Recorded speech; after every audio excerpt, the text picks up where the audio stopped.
Chers compatriotes d'Algérie, nos salutations, nos respectueuses salutations. Zulf Lawan, Sabah Nour. Mr. Ajay Bonga, President of the World Bank, Ms. Kristalina Georgieva, Head Manager of the IMF, Chris Gabrigat, Leader of the IMF Mission to Algeria, and Thierry Tresser, Senior Economist at the IMF, our greetings. L'objectif de notre intervention est de dire notre disposition à être candidat à la prochaine présidentielle en Algérie, d'expliquer comment Tizi Ouzou en Kabylie est devenu un espace social ouvert de la manipulation, un chaudron qui risque d'aggraver cette guerre hybride conduite par le roi de France Emmanuel Macron dont est victime notre pays, qui achèvera la destruction de toute l'Afrique du Nord, de toute cette Afrique au nord de l'Équateur. Mr. Ajay Bonga, Miss Kristalina Georgieva, Chris Gabrigat, and Thierry Tresser. Through this speech, my aim is to announce my readiness to take part in the forthcoming presidential race in Algeria. My motherland and its nation are already in the hellfire damnation. Are the IMF and the World Bank aiming to step up by transforming it into an apocalyptic one in order to support the targets of the King of France Emmanuel Macron and the NATO organization? Ma patrie et sa nation sont dans un enfer. Est-ce que le FMI et la Banque mondiale veulent la transformer en apocalypse pour servir les intérêts du roi de France Emmanuel Macron et des puissances de l'OTAN? Chers compatriotes d'Algérie, chers frères et sœurs, si nous adressons aux décideurs du Fonds monétaire international et de la Banque mondiale, parce que ce sont eux les présidents et gouvernements économiques de l'Algérie.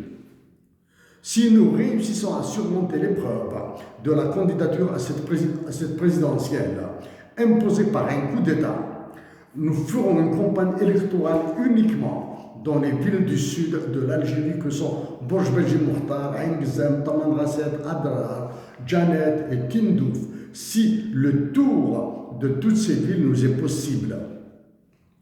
En premier lieu, dans l'intérêt de la nation et de la patrie Algérie. Nous accepterons de discuter, de dialoguer, de négocier, y compris avec le diable. L'actuel étant le criminel de guerre Benjamin Netanyahu. To the leaders of the IMF and the World Bank, first of all, for the sake of the interests of the Algerian nation and its patrie, we are open to any discussion, dialogue, and negotiation, even with the devil, even with the criminal of war, the Prime Minister of Israel, Benjamin Netanyahu. Mr. Ajay Bonga, Ms. Kristalina Georgieva, Chris Gabrigat, and Thierry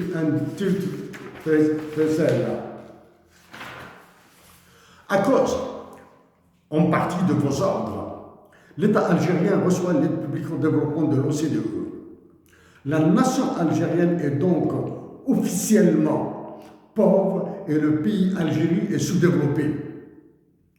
D'après vos chiffres que nous reprendrons après, ce que nous avons démontré en 2015 s'est réalisé. Donc, nos anticipations sur le massacre de notre pays se sont vérifiées. Commençons par la situation courante en Algérie. Comme la destitution conduite par le précédent chef d'état-major de l'armée qui a abouti à l'actuelle calamité que vit notre pays, celui-ci, en plus de l'avoir aggravé, nous parlons de cette calamité bien sûr, mène notre patrie directement vers l'explosion et la partition. Incapables de conduire une révolution des huiles, les généraux patriotes sont au silence, acceptent de se faire diriger formellement par un Saïd Chengeya ignare et des généraux tapis dans l'ombre qui constitue le plus grand désastre post-indépendance de l'Algérie. L'occupant d'El Mouradia, cette conciergerie annexe de l'Élysée, est en train de prier Emmanuel Macron de le sauver. La nation algérienne doit s'attendre à une très probable annonce de sa visite officielle en France ou à un défilé de ministres français en Algérie. À défaut de ces visites, avec son immense capacité de nuisance, Emmanuel Macron activera ses intermédiaires anonymes et puissants, ses anciens des services secrets qui ont été dans son ambassade à Alger et les médias français qui lui sont inféodés. Actuellement, les signaux émis par les agents de Macron Emmanuel au sein de l'état-major de l'armée et de l'occupant de la présidence disent qu'il leur a ordonné de se calmer et de trouver un compromis pour qu'il leur redonne son quitus pour plus de répression en Algérie. Qui a entendu Emmanuel Macron prendre position pour la libération des détenus politiques dans les prisons algériennes? Qui a entendu Emmanuel Macron dénoncer la corruption française et occidentale en Algérie, ainsi que la fuite des capitaux de l'Algérie vers la France? Si la nation algérienne accepte de fonctionner avec un président et état-major coopté ou imposé par Emmanuel Macron, lesquels feront plaisir aux autres pays leaders de l'OTAN, si les élites universitaires algériennes plient devant les massacres projetés par le FMI et la Banque mondiale, il faudra que le peuple se déclare complice dans l'insulte faite à ces révolutionnaires et révolutions. Il doit aussi se déclarer aussi faible que les peuples qui nous entourent en Tunisie, Libye, Tchad, Niger, Mali, Burkina, Sénégal, Mauritanie et Maroc. Nous rappelons que nous allons concentrer notre argumentation pragmatique sur Tizi Ouzou à travers ses chanteurs, la JSK, ses magistrats et lois, la société civile et cardinalement la majorité de toute l'Algérie.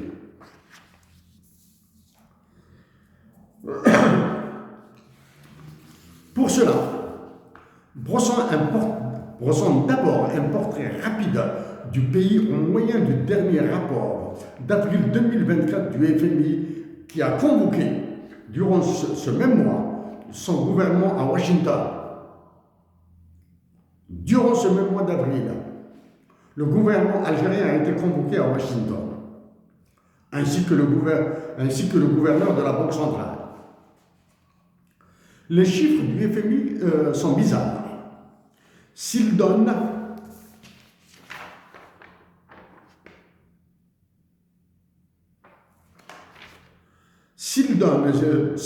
dans le premier bloc de sa publication the Real GDP per capita de 2019 à 2029, qui a baissé de 5,9% en 2020, il a oublié de les calculer dans le mémorandum dans le dernier bloc.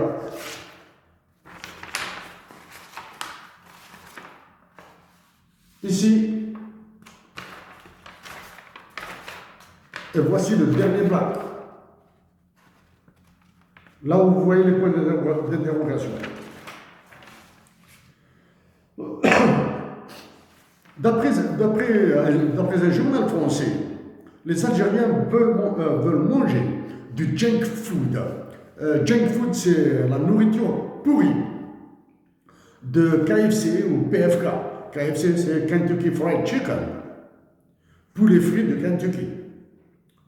Participer à la McDonaldisation de leur pays et être heureux avec ce genre d'ouverture économique, qui est un vecteur de la fuite de capitaux. Si ce cas se vérifie, alors c'est triste et grave pour eux, et c'est une honte pour leur gouvernement. En l'espace de 7 ans, le prix du litre d'huile d'olive de la région de Tazmalt a doublé, c'est-à-dire une inflation de 100%.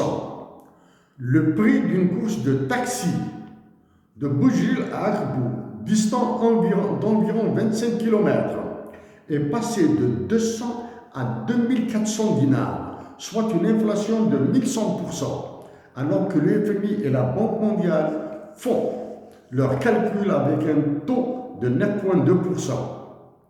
Ces basiques éléments nous obligent à repenser tout le régime politique, économique de l'État algérien pour imposer des interdictions, des restrictions et nouveaux tarifs douaniers sur les exportations et importations pour probablement réduire la spirale inflationniste.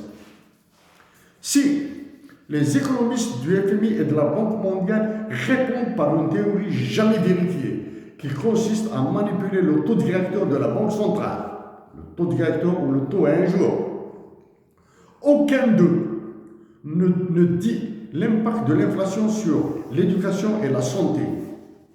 Dans le cas de la santé, si une Algérienne ou un Algérien devient incapable de se soigner pour l'une des causes suivantes, non couverts par l'assurance maladie, pénurie de médicaments imposés par l'austérité ou déremboursement de son traitement pour réduire le budget de la sécurité sociale, alors il se retrouvera à l'hôpital pour un séjour de 99 jours ou plus.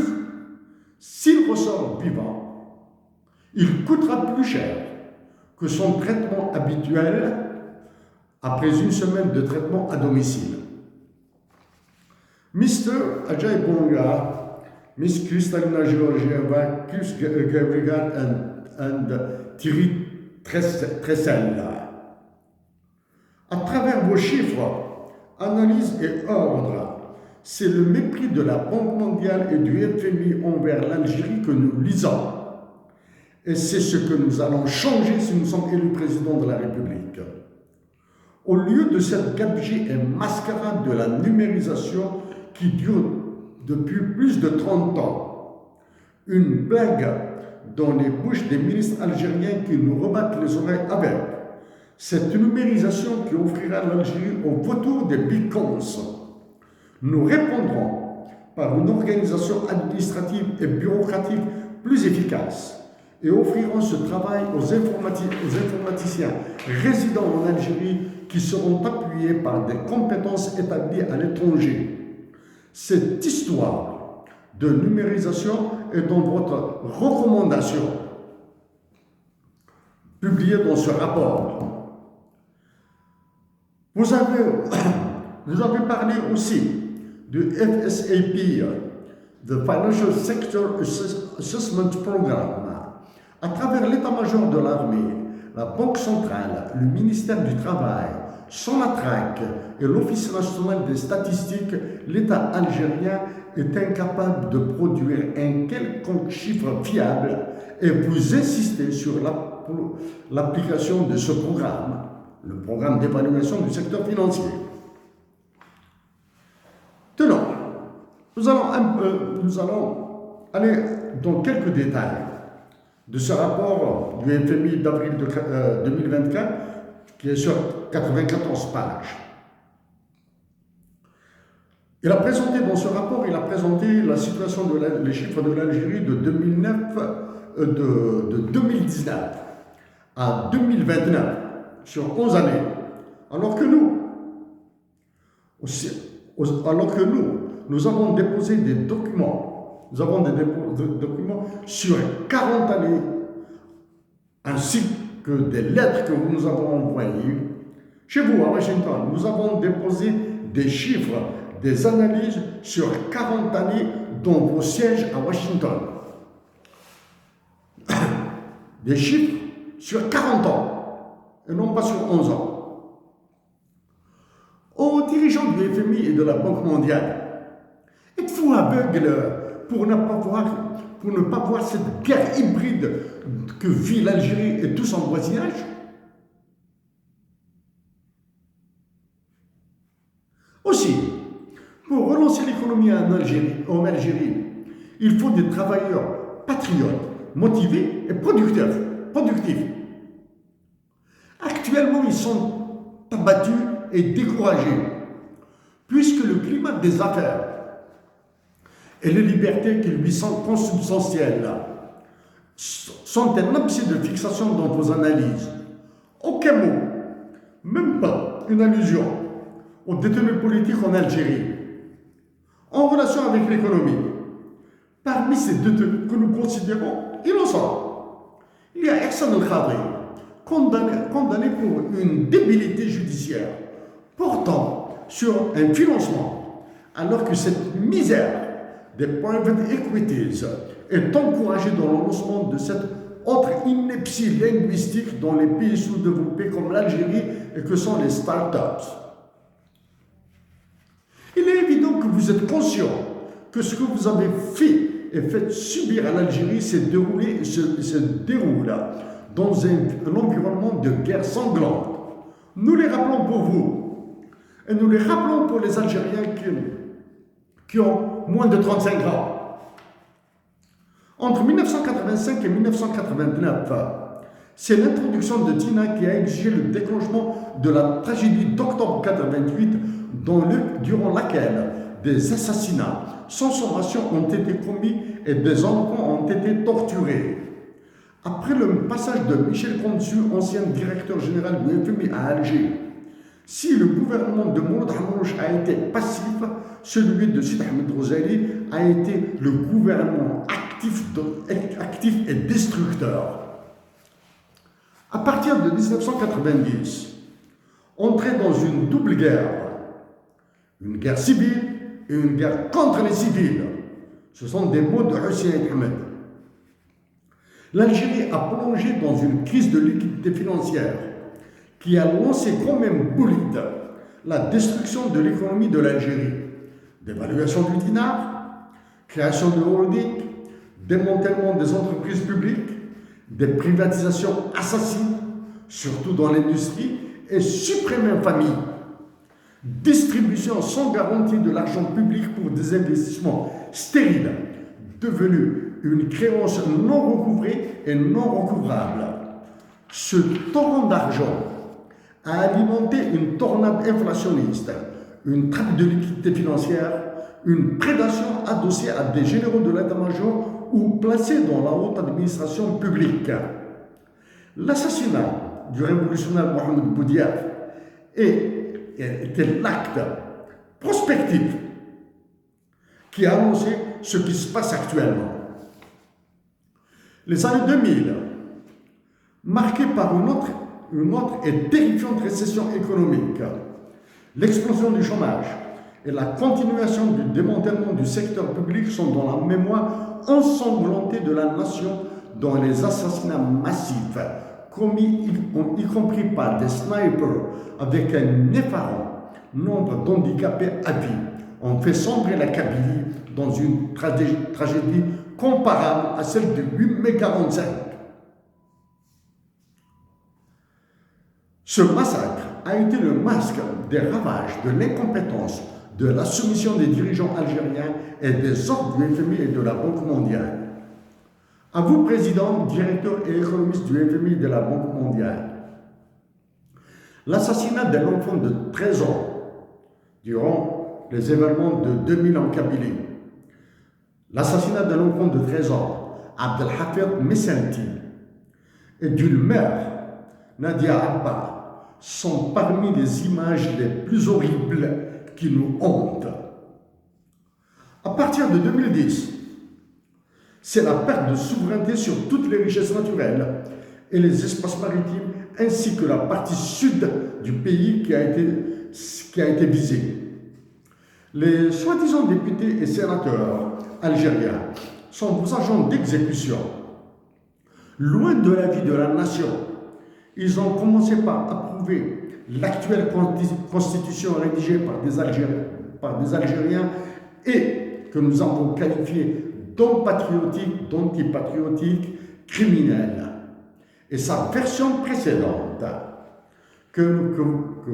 sa version précédente, que nous avons traitée de bâtarde. Ensuite, ils ont voté la montagne de lois que vous avez ordonnées. Des lois tout aussi criminelles les unes que les autres, alors qu'ils n'ont jamais proposé une pour protéger la nation. Se sucrant avec de gros salaires et autres facilitations pour d'autres largesses. Les lois votées servent d'armes de condamnation à tort et à travers, bondies par certains magistrats d'une justice intégralement privatisée pour envoyer des innocents en prison. De ce qui précède, et comme dans d'autres pays dans le monde, la dictature militaire et le personnel politique nul qui massacrent sans honte leurs compatriotes, ni respect pour les révolutionnaires qui ont libéré la patrie, sont appréciés du FMI, de la Banque mondiale, qui, pour essaimer l'ultralibéralisme et l'ultracapitalisme, refusent de se prononcer sur ces crimes. Et pour faire un monde honorable, ils promettent une croissance inclusive et fausse protection de l'environnement. Voyons maintenant des chiffres tirés de cette synthèse. Selected Macroeconomics Indicators 2019 and 2029. Le nominal GDP growth, la croissance nominale du produit du PIB. En 2020, la récession a été sauvage, moins 9,5%. Et les Algériens sont restés tranquilles, Dieu merci.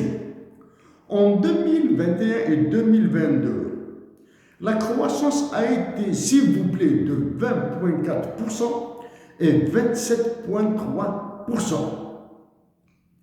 Dans ce cas, les politiques et économistes algériens auraient mérité des statuts et le modèle qui lui a été appliqué aurait dû être généralisé à toute l'Afrique. Le FMI et la Banque mondiale auraient dû recevoir le prix Nobel en économie.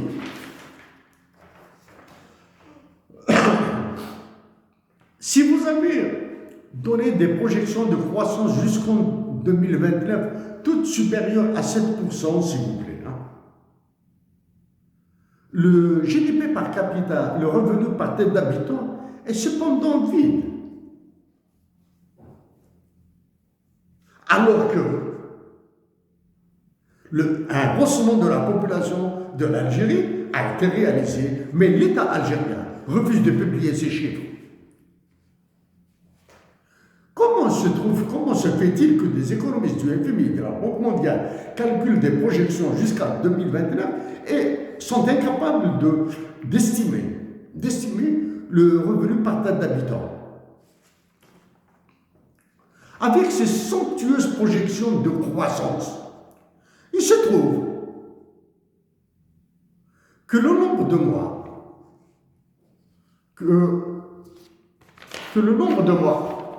ici,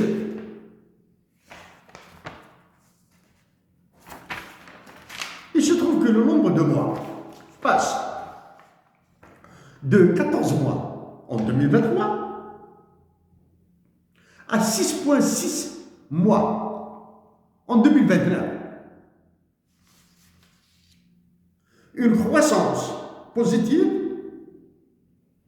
qui aura un impact négatif sur les importations, sur les capacités d'importation de l'Algérie. Nombre de mois de couverture. Il passe de 14 mois en 2023 à 6,6 mois en 2029. Donc, c'est une croissance, c'est une suite de croissance économique qui rendront la nation algérienne plus misérable et plus pauvre.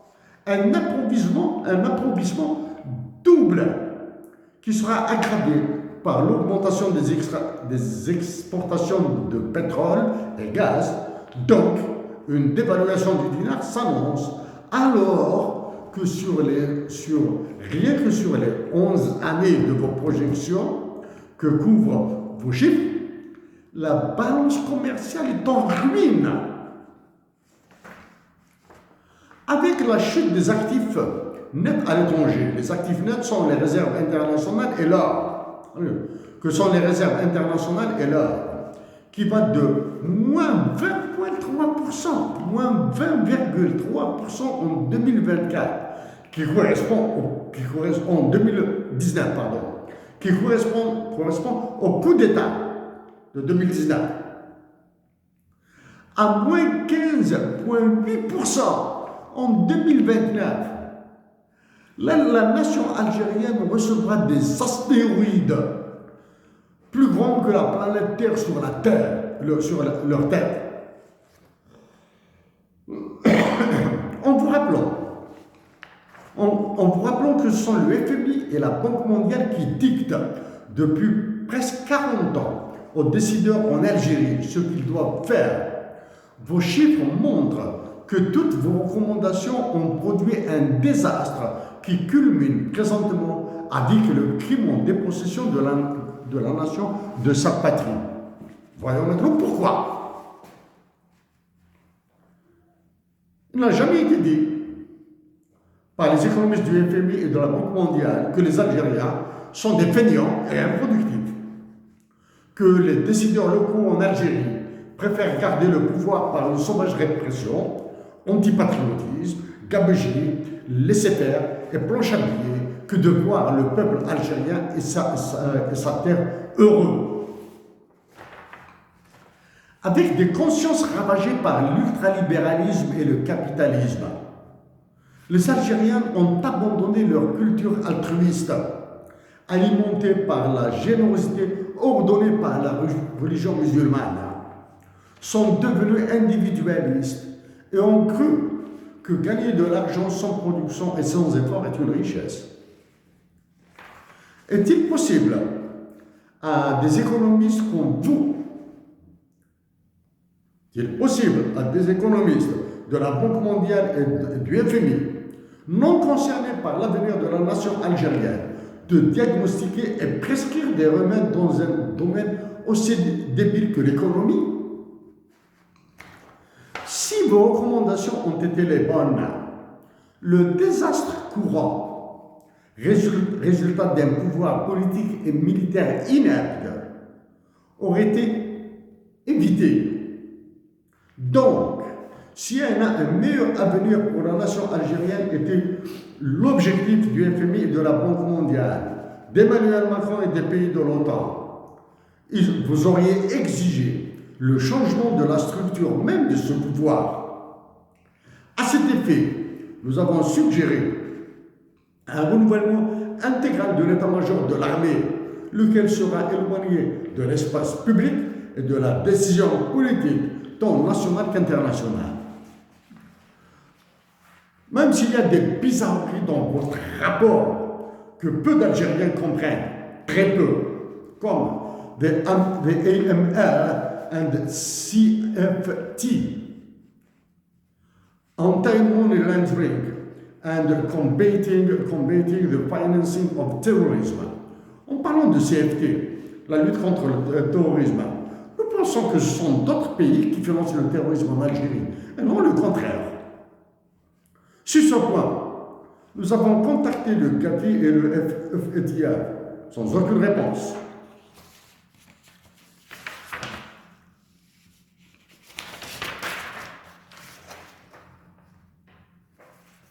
Donc,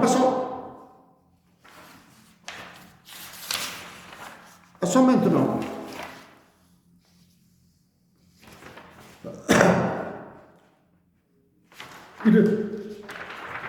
il est temps que les années. Maintenant, nous allons aborder le terrain à travers Tizi Ouzou. Nous aborderons la situation en Algérie. Après ce que nous avons dit, nous aborderons la situation de l'Algérie à travers la région de Tizi Ouzou. Il est temps que les Algériennes et les Algériens passent à l'action pour sauver leur patrie et toute cette Afrique du Nord assassinée par des pouvoirs dits dictatoriaux. Emmanuel Macron et les conflits Est-Ouest dénoncent et s'opposent fermement, franchement et pacifiquement au programme de stabilisation du FMI et d'ajustement structurel de la Banque mondiale sans tout débat populaire. Avec un débat populaire, oui, nous allons négocier avec vous. Et c'est ce que nous avons dit au début de nos mots. La complexité de la situation en Algérie et de toute l'Afrique du Nord est impossible à comprendre par la majorité des Algériens et des Nord-Africains.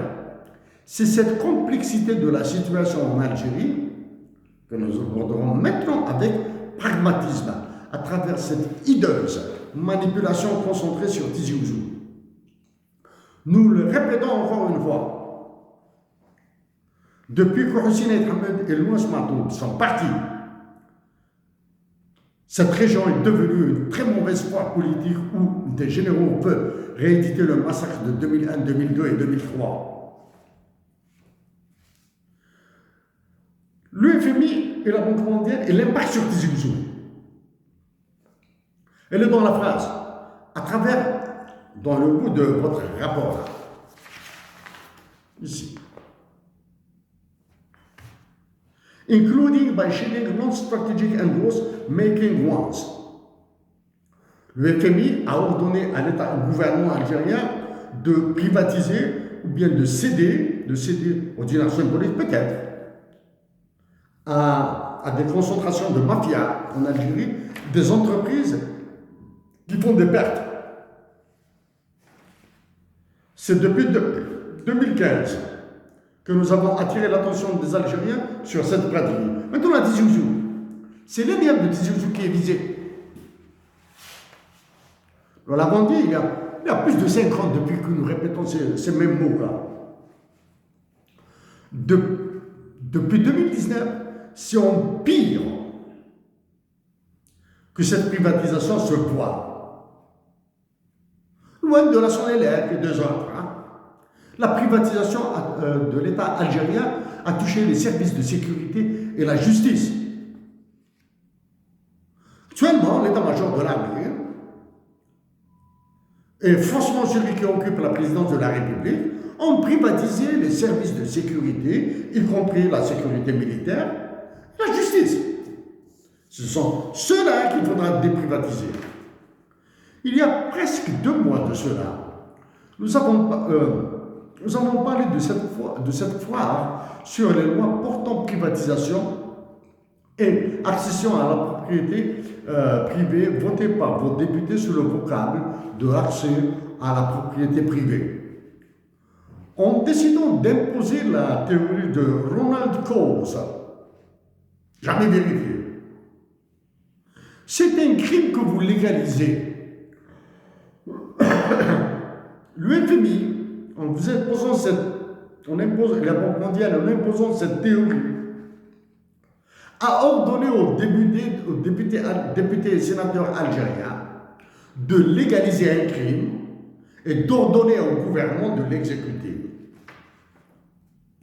Ce dernier mois, c'est un magistrat de Tizi Ouzou qui est monté, qui a ajouté sa voix à celles qui ont réagi à ce que nous avons dit sur ce sujet. Nous disons à ce magistrat,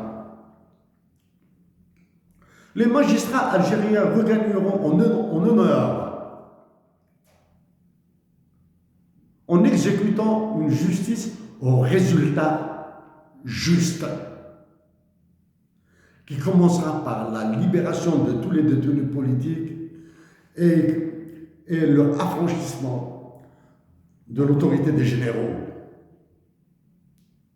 Les magistrats gagneront énormément en se déclarant affranchis des généraux et en ordonnant la libération de tous les détenus politiques. Nous reviendrons sur les détenus politiques après. Si les chanteurs, côté culturel, côté danse, si des chanteurs, y compris de très célèbres, bien sélectionnés, ont été sucrés uniquement à Tizi Ouzou. Uniquement à Tizi Ouzou. Il y a à Oran, Constantine, Taman Rasset, Adrar, Élizy, Oran, etc. Aucun gala des chefs et des vedettes locales. En Kabylie, des têtes ont été sélectionnées, qui ont été sucrées par l'argent public durant le mois de Ramadan 2024. Ces mêmes têtes, ces mêmes chanteurs sélectionnés, ils ignorent, ne comprennent pas la manipulation dont ils sont victimes. Pointeront à l'Office national des droits d'auteur pour encore recevoir un peu plus d'argent. Ces chanteurs, ces danseurs et danseuses, chanteurs et chanteuses, danseurs et danseuses, ne comprennent absolument rien à ce que subit l'Algérie à travers la Kabylie.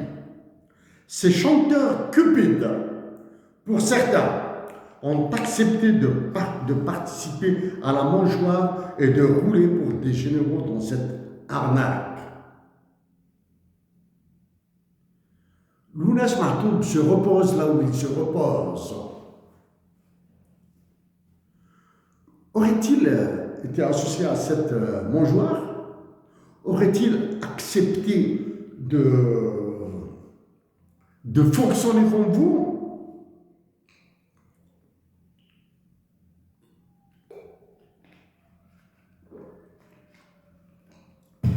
Si l'économie de marché a été imposée par le FMI et la Banque mondiale en Algérie, ces chanteurs doivent se fatiguer pour remplir les salles de spectateurs qui paieront leur ticket et doivent se battre sur le marché de la célébrité et de la concurrence et non attendre l'État et les milliardaires algériens pour les nourrir. Avec le 20 avril 2024 que nous avons anticipé et ce massacre de la lutte de Mohamed Haroun, Lounes Mahtoub et autres, ces tireurs de la chansonnette doivent se rendre compte que l'argent gagné durant le mois de Ramadan est pur pour escamoter la célébration du printemps 80 de Mustafa Bacha et de ses camarades, et éviter toute manifestation le 20 avril 2024. Il a été ordonné à l'éternel haut commissaire de Tamazir d'aller à Tizi Ouzou avant cette date. Nous rappelons à ce sieur que nous l'avons contacté pour son avis, pour une réaction sur la dotation de l'Algérie de l'hymne national bilingue en tamazight et arabe pour ressouder la nation. Le football, sujet à de lugubres manipulations, à de mafieuses manipulations, la JSK est au centre de l'explosion de la Kabylie. Seule la JSK, dans un championnat de football pourri, a des problèmes. Par des contrats mirobolants financés par l'argent public, en partie. Celui, par exemple, de Télécom, d'Algérie Télécom, de l'Eliam dans un certain passé. La JSK qui a connu son lot de changements de nom politique, JSK, la JET, etc., est devenu un très très mauvais ballon. Sans jeu de mots. La JSK est devenue un très mauvais ballon. Avec une valse de dirigeants, entraîneurs et joueurs qui ont pris énormément d'argent. Incapable de produire des résultats, elle est devenue un juge politicien. Que la JSK retombe en deuxième division, en troisième division, elle doit travailler pour remonter en National 1. Naïfs qu'ils sont, avec un respect certain de notre part, des joueurs à très grande valeur, à très grande valeur morale et sportive, ignorant le foutoir dans lequel ils s'embarquent, se sont mêlés au déboire de ce club. Parmi ces joueurs, parce que nous les apprécions énormément, il y a Moussa Saïb et Jamel Menab. Incapables de comprendre que c'est un objet de manipulation. La GSK est au centre d'une grosse manipulation pour faire passer le FMI et la Banque mondiale pour que les généraux se maintiennent. Ils veulent se salir. Avec fraternité, à ces deux joueurs, Jamel Menad, Moussa Saïd, Rachid Adrir, pour garder vos noms propres, très propres, pour que vous demeuriez ces piliers du sport en Algérie, en général, ces joies, cet honneur de l'Algérie, du sport. Demandez-vous,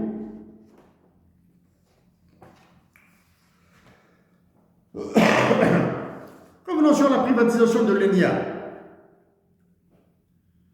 Le FMI et la Banque mondiale l'ont dit à travers, including by shedding non-strategic and loss-making ones. La décision de privatiser ou de dissoudre complètement ces entreprises relève du crime économique, relève du crime patriotique.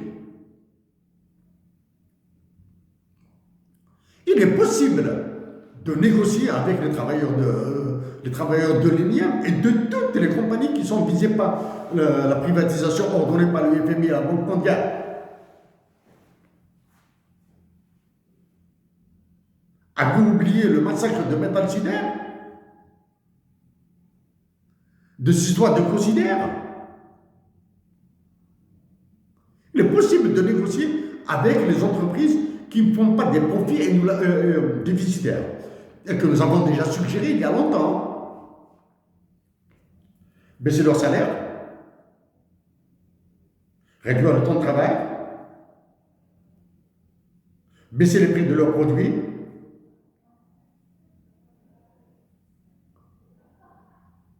il est possible de maintenir l'emploi.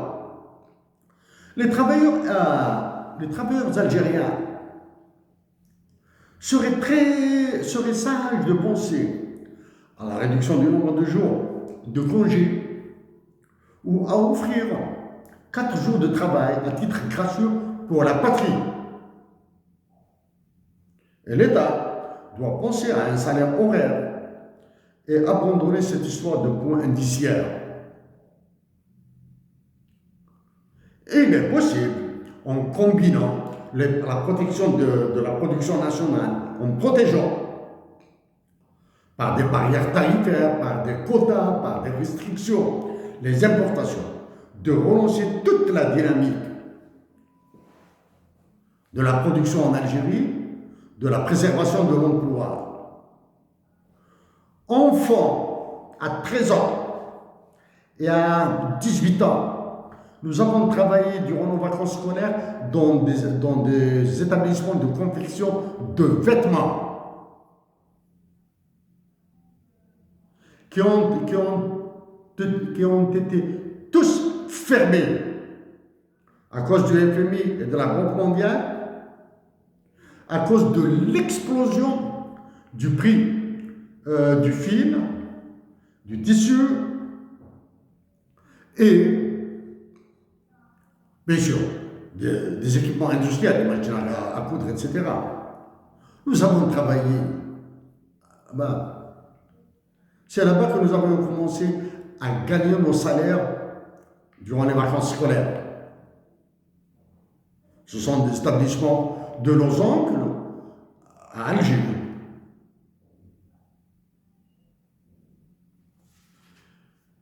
Il y a une petite satisfaction. À la différence de Tizi Ouzou, en s'éloignant de la manipulation, la vallée de la Soumam a mieux compris les objectifs de la déstabilisation de la Kabylie et par conséquent de l'Algérie. Maintenant que nous avons parlé de la situation courante en Algérie, si nous sommes élus président de la République, et nous le répétons, nous ne ferons de campagne électorale que dans les villes du Sud. Ainsi, les premières décisions que nous prendrons, ça y est, là, on sort du cadre réfléchir, oui. Nous prendrons des décisions Ensuite, nous allons lancer des chantiers de réflexion, comme la constituante, auprès de la nation algérienne.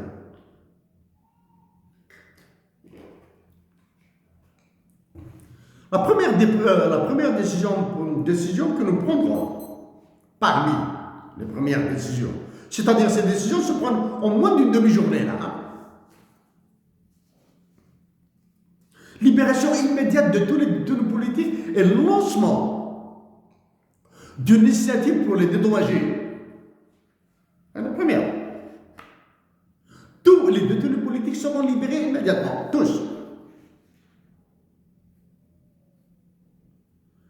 Deuxième décision, déprivatisation immédiate. Déprivatisation immédiate de l'eau et du transport ferroviaire en Algérie. Le transport ferroviaire et l'eau seront déprivatisés.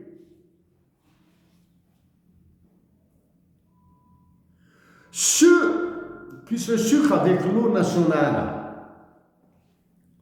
doivent commencer à réfléchir dès à présent. Doivent commencer à réfléchir dès à présent.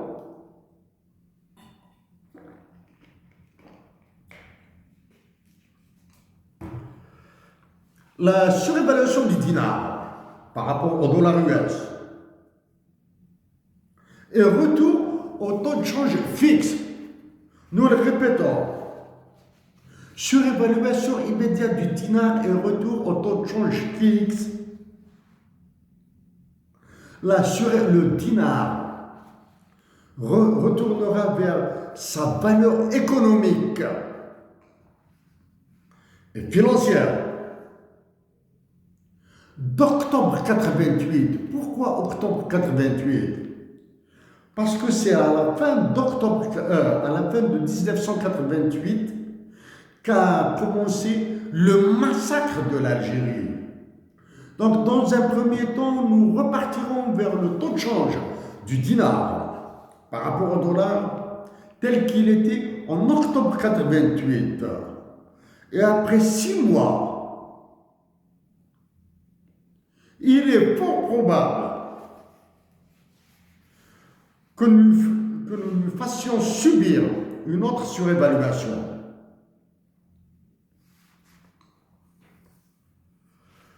L'indépendance de la Banque centrale, c'est quasiment relève d'une eschatologie religieuse du capitalisme. Sera redéfinie, la Banque centrale doit travailler avec le Trésor public, le gouvernement, pour la gestion des réserves de change. L'histoire de la convertibilité, ça, il est autre question d'en parler. Convertibilité du dinar.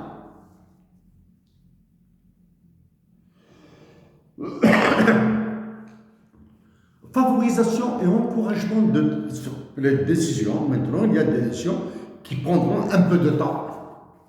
Favorisation et encouragement de toutes les générosités, entraide et bienfaisances tant culturelles, c'est-à-dire religieuses, que culturelles. Prise en charge intégrale par l'État de tous les enfants abandonnés ou en situation de danger par l'offre d'un foyer, d'une éducation et de soins médicaux. Il n'y aura plus d'enfants dans les rues d'Algérie. Seront tous protégés.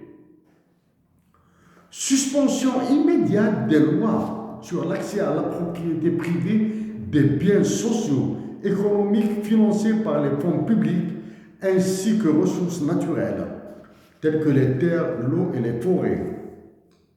Action nationale et internationale pour la cessation de la guerre hybride dont est victime notre pays et évitement de la désintégration du pays.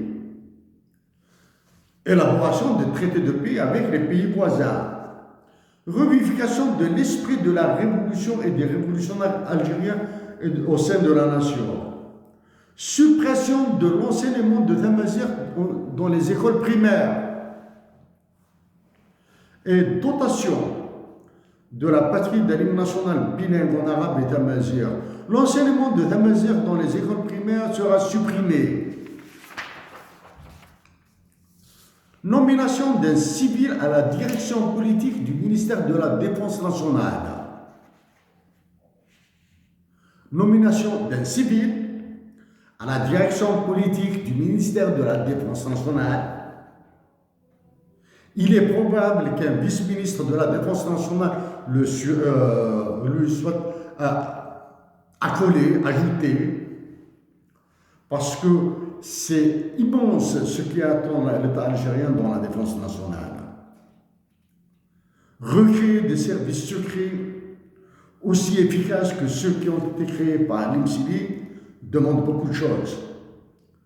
Réinstauration de la conscription et fixation de nouveaux objectifs à l'armée. Promotion de la recherche et de l'innovation de l'université et écoles militaires pour accélérer le progrès de la nation. Projet de vérité sûre et de résolution des ravages sur la conscience nationale des crimes imputés à l'État. Sauf pour la santé et quelques objectifs stratégiques du pays. Freinage de l'endettement extérieur. Action internationale pour l'amendement de l'article 6 du traité de l'OTAN, du traité de Rome, portant institution de la Cour pénale internationale pour inclure les fiducies monétaires et classification des conflits armés auprès de Cyprien, en mémoire de Hussein Ahmed. Amendement de la Constitution et suppression de tous les articles liberticides. Initiation d'un projet d'assemblée constituante dans une perspective de la sacralisation du droit d'avoir des droits de l'homme, de la nature et définition des devoirs de l'État-providence.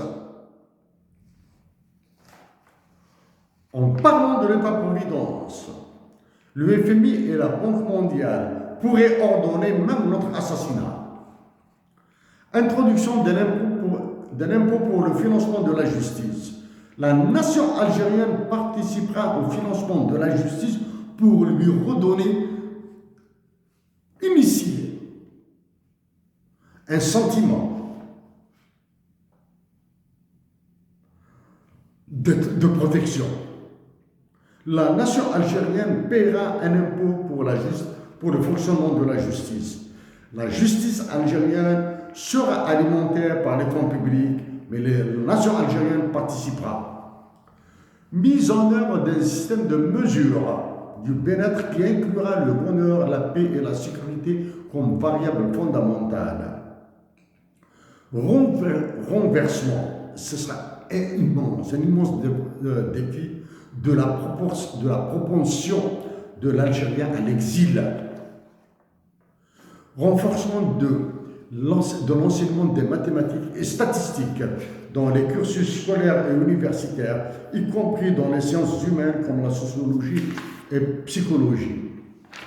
En attendant de revenir vers vous, chers compatriotes algériens, sur la politique internationale de l'Algérie, nous espérons réussir à surmonter l'épreuve de candidature en Algérie, de candidature à la présidentielle en Algérie. En tout cas, nous ferons tout ce que nous pourrons pour aider la nation algérienne. Merci à vous.